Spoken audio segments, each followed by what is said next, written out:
Everybody. Sorry for the wait. We had some technical issues, but they fortunately have been arranged and we can now start the symposium. So welcome to the symposium celebrating the profession of academic advising during the pandemic. I'm Ariane Berends. I am an academic advisor at Leiden University in the Netherlands, and I will be hosting the session today, and I also will present the topic advising philosophy. So first of all, before starting with the symposium, I really want to thank Joan Crush. Together with her, I have organized this symposium, and she has been an amazing force, and her driving power is the reason that we actually have a symposium, because as an advisor, I was at times quite tired, and she always motivated me to go on. So that was very good. Thank you very much. First, I want to send a message out that the main room sessions will be recorded and the breakout sessions will not be recorded. Maybe to tell a little bit about the development of the symposium, for the Global Advising Week, the celebration of the profession of advisors, with the group that organized the Global Advising Week, we have organized a lot of fun activities, but we thought it would also be interesting to have one serious event on the agenda, and that has become this symposium. And today, during the symposium, as you have seen also in the communication, we will address three topics: current affairs in advising research, advising philosophy, and self-care and well-being. The duration of the symposium will be 1 hour. There will first be a 5-minute presentation of the three topics. Then there will be discussion in the breakout rooms for 20 minutes. And then we will have a short wrap up and evaluation of the discussion that took place in the breakout rooms. So now I want to give the floor to the first presenters, current affair in advising research. Thank you so much, and welcome everyone. I'm Wendy Troxel, the director of the Nakata Center for Research at Kansas State University in the United States. And I'm so pleased to be joined for this topic by the two amazing chairs of research committees, Kiana Shiroma, the chair of the Nakata Research Committee, and Catherine Woods, chair of the UCAT Research Committee. And we do a lot of work collaboratively. We do a lot of brainstorming collaboratively. We do a lot of professional development collaboratively, and they will join me in the breakout session for sure. And Catherine's going to say a few words during this. You can go to the next slide, Joan, please. So what we'll chat about in the breakout room is kind of this two-tiered lens or focus on scholarly inquiry in academic advising and personal tutoring, or whatever your title is within your context of your country and your sectors. We know from many years of situating research, advising related research within the body of literature of higher education, that we can talk about it in three ways. And many of you have seen this before. It was first developed by the Nakata Research Committee when Janet Schulenberg was the chair. And we talk about the impact of advising or personal tutoring or whatever your title is. I'm just going to use advising for now as a global term. What is the impact of our intentional interactions and strategies on fill in the blank, on students, on certain types of students, on whatever success means, on persistence, on performance, on behaviors? And so this is very much a social sciencey kind of approach to inquiries, and frankly, what decision makers like to see in bullets and graphs and PowerPoint presentations. But we know that advising is much deeper than that. And so the context of advising is really important, and the inquiry within context. What structure are you using? What are the expectations of you? How is it delivered? Certainly during the pandemic, things have changed in the way we deliver. So that's context of advising. So there's a whole host of research ideas and relevant literature that we can bring to the table about that, about not only modalities, but how they land. And then we borrow theories from all the disciplines, from social sciences, social psychology, philosophy, history, the arts. And so it's a wide range. But also important is our role in that literature, both reading it and producing it. And so that looks a little different for primary role advisors than it does for faculty advisors, but just as important to talk about in terms of support and rewards. So we'll talk a little bit more about that in the breakout, but let me turn it over to just a couple minutes for Catherine Woods to give us just a sneak peek at the themes we'll talk about related to the areas of research.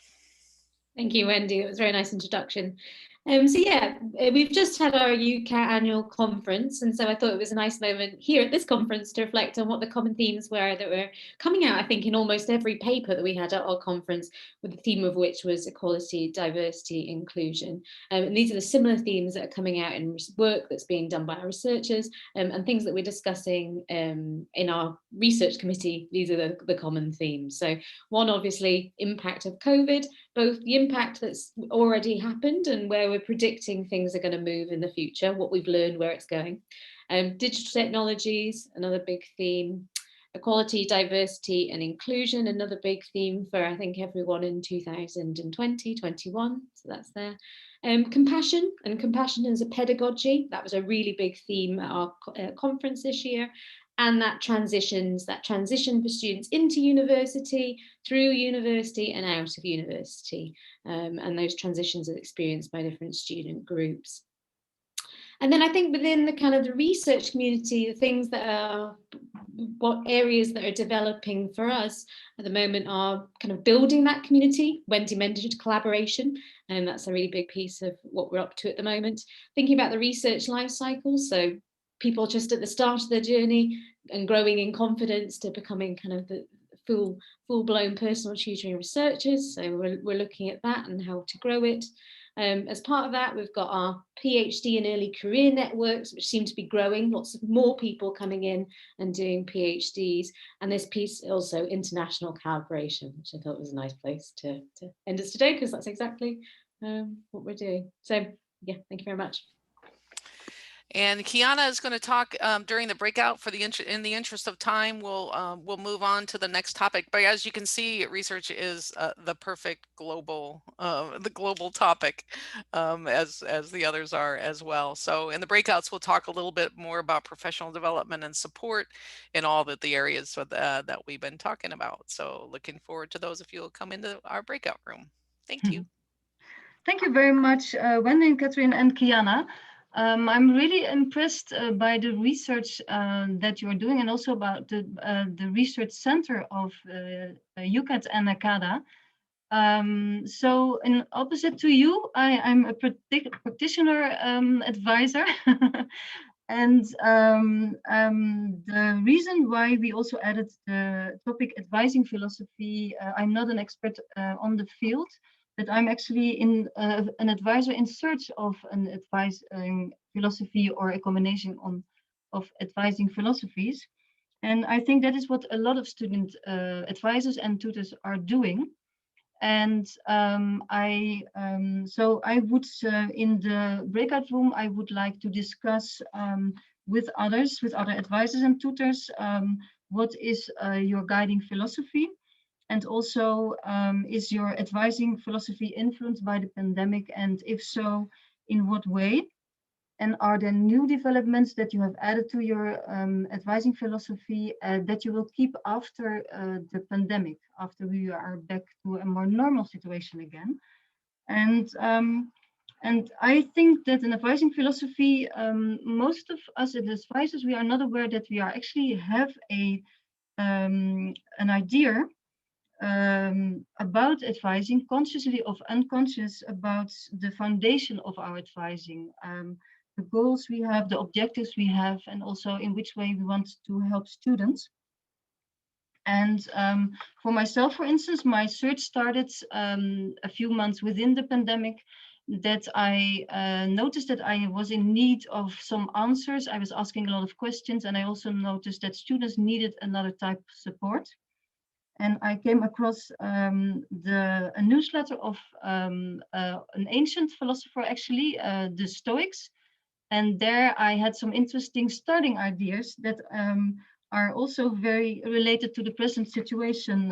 To give some examples also is you are not able to control a situation, but you can control how you will react on a situation, for instance. So there were some interesting ideas, and from that idea on, I noticed the advising philosophy and started reading more about that. So I would invite advisors and tutors who have already experiences, or who want to know more about advising philosophy, to join the breakout room. And then for the third topic, I want to give the floor to Edna. Hi, welcome everyone. I am Edna Renee Macbeth. I am a senior academic advisor at Virginia Commonwealth University in Virginia in the United States.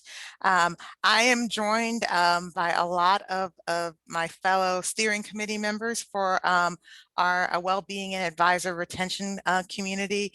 Sometimes I feel like they're part of my community of care, which I will mention briefly a little bit later. But we are joined by our fearless leader chair, Casey Gregerson, our vice chair, Jake Rudy, Di, Olivia, Liz, and Chandra, and they will all be in breakout rooms with various topics as well. So you'll get a chance to interact with these wonderful people that I get to interact with very often. You might also recognize some of them for their great presentations at conferences on gratitude, or you might have taken some yoga with Liz at conferences, but they're wonderful. And so definitely come join us in our breakout rooms. You can go to the next slide. Okay, so I was trying to think about how to best approach this. We became a community officially February 2020, not being psychic, but knowing that before then, there were issues about self-care in terms of our students not really doing it, as advisors not really doing that, being in a job that can lead to high burnout. That was kind of already there, and then we threw the pandemic on top of that. Actually, we threw several pandemics on top of that. So in addition to COVID-19, there are racial unrest pandemics, especially in the United States, but even worldwide. That added on to and kind of shone a light on all the ways that we weren't looking after our well-being, and we weren't looking after our self-care. As everyone will on my steering committee will smile. They've heard me say very often, our students are not okay. Our advisors are not okay. And the pandemic really kind of shone a light on that. So kind of things that we're doing to try to help our students with their well-being, but then also looking at our well-being and advocating for our well-being and the well-being of our colleagues. I feel like I spend a lot of time saying, but what about us? Who's taking care of us? Do you realize what that's doing to us? That gets to the community of care idea. And it was actually something that our community did in terms of looking at a book called Burnout that raised a very great point. Self-care, especially for burnout, is not something you can do by yourself. At the very least, you need someone else who cares about your well-being as much as you do to give you space to have time to do that self-care. So community of care is important. NACADA is a part of that community of care. So it does become, what are the responsibilities that we have as an association to help each other? And I ask, how are you and what do you need a lot during the pandemic? but I mean that not just in the, oh, in passing, how are you? What do you need? But really, how actually are you? Tell me the long story. What do you actually need? How can I be in your community of care? So these are just some things that we were thinking about during that time. And I would say as part of the pandemic and my adjusting, a big part of my community of care was my steering committee. So if you're looking for a community to join in NACADA, we're lovely people, and we can be part of your community of care as well. Thank you very much, Edna. This is very important what you mentioned, because the care, the well-being of the advisors, you know, in order to be able to help others, they need to be also take care of themselves. So that is very important indeed. So now we have had the 3 topics, we had addressed them, and now you, all the participants can choose the breakout room of their choice for the discussion for 20 minutes in the breakout rooms.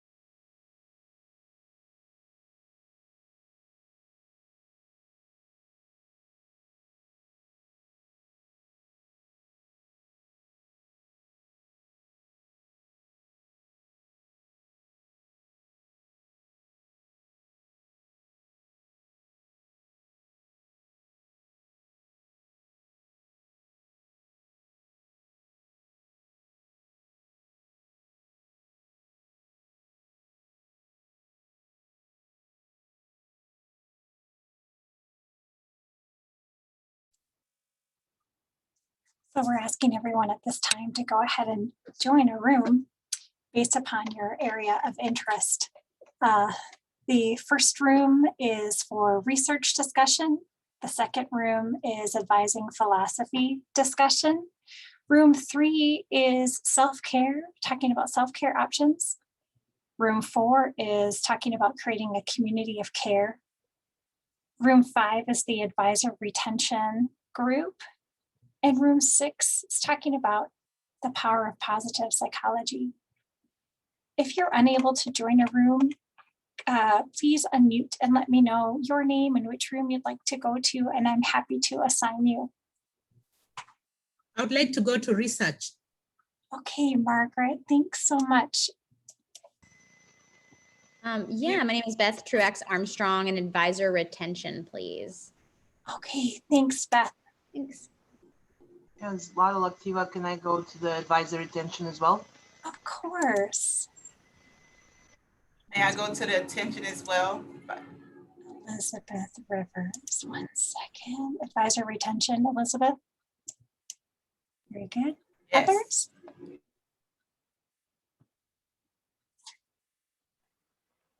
Hi there, Kayleen Trimmer.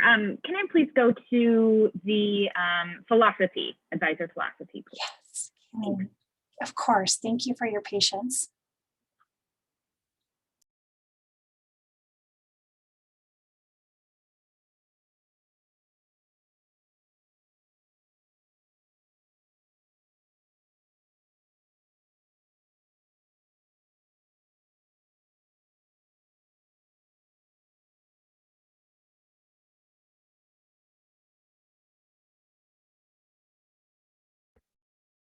Okay, I'm talking without a microphone. That doesn't work.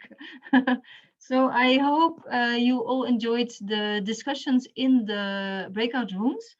And then, so what we would like to do now is to ask the presenters or maybe the facilitators to give a short feedback of the discussion in the breakout room. And I would like to ask the one or more of the presenters of the current research to the floor. Hi, everyone. So I'm Kiana. I'm the chair of the research committee. So I just wanted to thank those who were able to join us. I really appreciate that.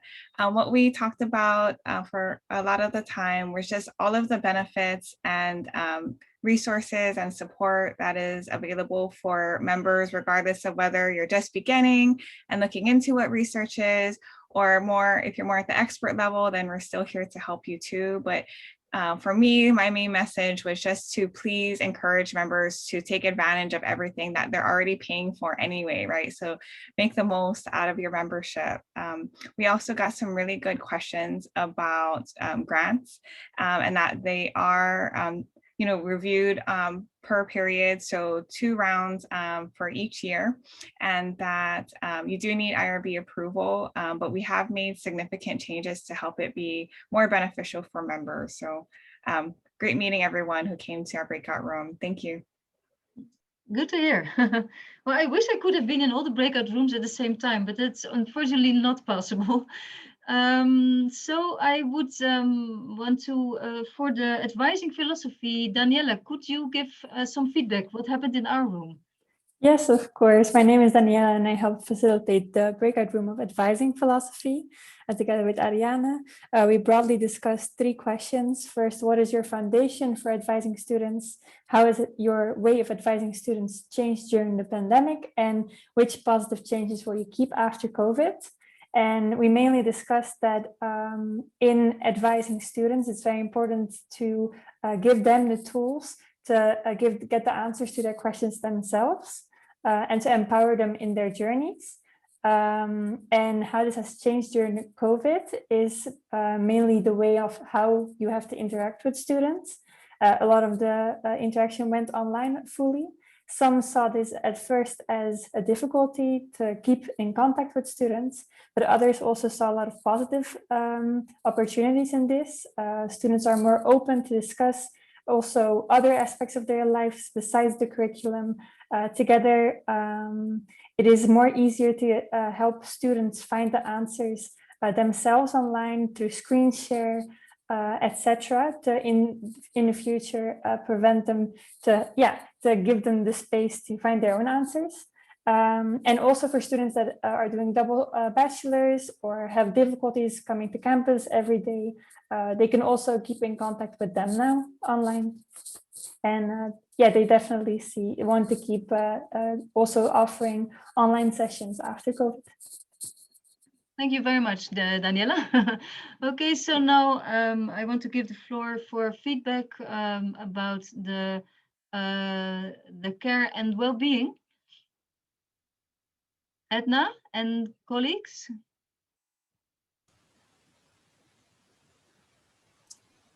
Hello, I'm Chanda Walter, Diana Digman, and I led the room 3 on self-care. And we basically just talked about the pillars of wellness and the 8 dimensions of wellness.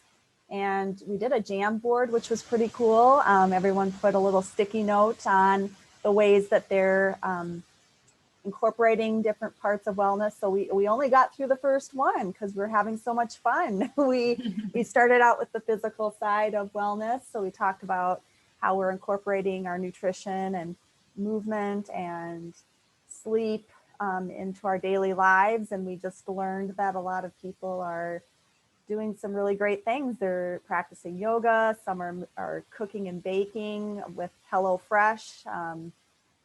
Drinking lots of water. They're training for a half marathon. What else did we have, Di?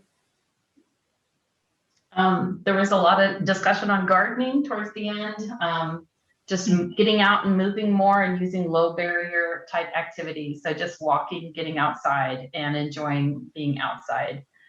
So lots of discussion, and we didn't get to the other pillars of wellness, which we were a little disappointed in. But there's just too much to share.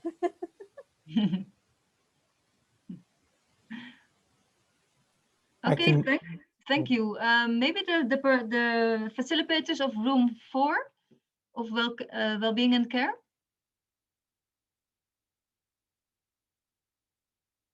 Yes, sorry. I helped co-facilitate that room on community care with Edna, Renee, and we had a really great informal conversation about how has our community either expanded or contracted in the past year, based on who are you talking to more often than not? You know, are you reaching out beyond, or is it easier for you to reach beyond your team, your unit, now that everyone is kind of working remotely or we're in a virtual world? We talked about some of the challenges being there's no way to have that informal connection in the hallway if you're working in person, and some of those informal chats and experiences really can make your day better. You know, we talked about some of the challenges of being hired and trained and never being not having gone physically to your campus yet, and what that is going to look like when it comes to building a community of care. Anything else I'm missing, Edna, Renee? I think that was basically it, and just kind of also thinking about how NACADA and other things can be part of your community of care. Thank you. Thank you very much. Then I want to invite the facilitator, presenter of room 5 to the floor. Yes, thank you. So I, along with Casey Gregerson, we had everyone introduce themselves and why they came to our breakout room, and themes that we found with advisor retention, struggling to stay motivated, what will it be like returning to campus, just the general fatigue that we've been feeling for the past year. But we also asked what's keeping us in advising. And it always comes back to our students and remembering our why, that we're here to help, that we are helping our students. And so it might be other things that need to be addressed to keep us motivated and at our current institutions.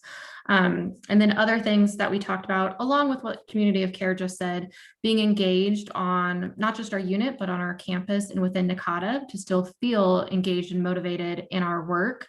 And then also addressing the need for the conversation of what does training and onboarding look like on the relational aspect of what advising looks like and the emotions it brings. So that is a conversation that is ongoing, and would invite everyone to join our advising community or like our Facebook page to continue that conversation. Thank you very much. We'll certainly do so, and I hope a lot of others will follow too. Because this is also a keeper. You know, we have been through challenging times and still are in challenging times, but there are things that we discover now that we certainly can continue in the future for our own well-being, and to improve it, to make it better than it was before the pandemic. Then I would like to invite room 6 to give some feedback what happens in their room. Yes, thank you so much. Hi, everyone. Liz Sutton, she, her, hers, at the University of Pennsylvania.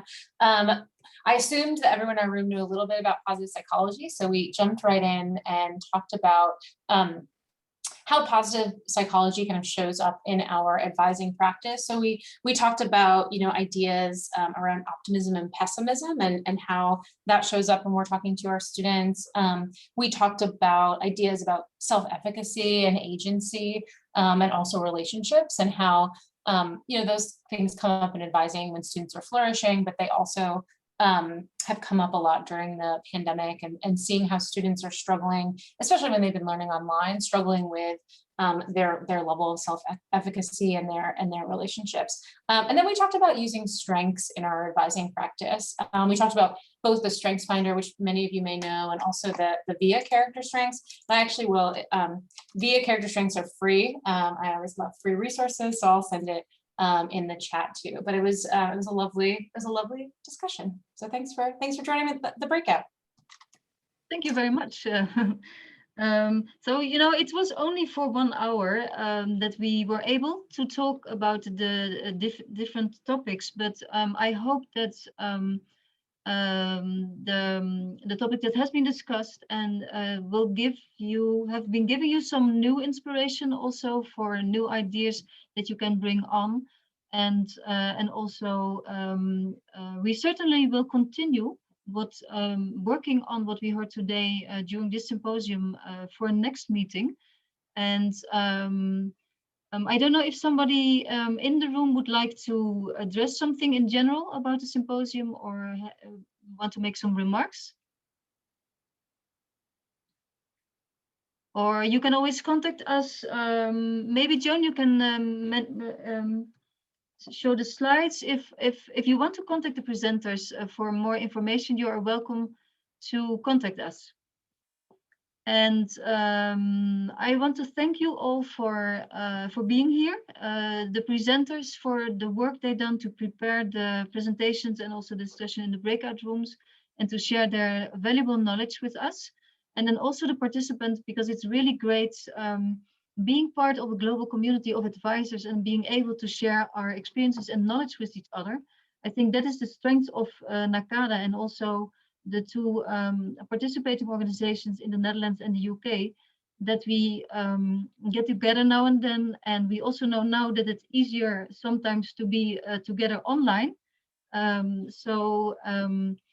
I hope we will be able to meet again in the future at new meetings. Thank you very much for joining our session. And for me, it's already evening, but for you, it's still the afternoon. So I wish you a good continuation of your work and take care of your health and your well-being. Look at the tips of some of the facilitator and presenters, and I wish you a good continuation of the current day. Bye-bye.